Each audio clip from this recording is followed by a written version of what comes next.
Welcome to Chillin' 101. We hope this video helps. You start by collecting account statements and a CSV export from each provider. Make sure files are recent. Create a new Google Sheet, then add date, category, description, amount, type columns, and freeze the header row. Next, import CSVs or use import range for other sheets. Map columns carefully so dates and amounts match. Once done, standardize date formats and convert negative credits to negative numbers. This prevents errors later and gives you a clean, consistent transaction table to work with. Now you build structure and automation. Create a category list on a side sheet and apply data validation to the category column so entries are consistent.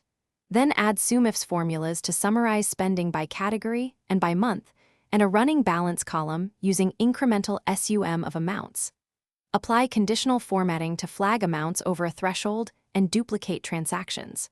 Once formulas are in place, copy them down or use array formula so new imports calculate automatically, and your dashboard stays current without manual edits. Finish by turning data into insight. Create a dashboard sheet with monthly totals, charts for category spend, net cash flow, and a savings rate calculation. Link those to your SUMIFS results. Export PDF or CSV snapshots for taxes or advisors and schedule a backup copy.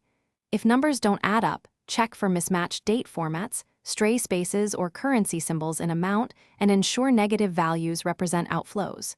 If errors persist, filter for non-numeric cells and use value or trim to convert and clean the data. This usually fixes it. Thanks for watching. Consider subscribing if we helped you.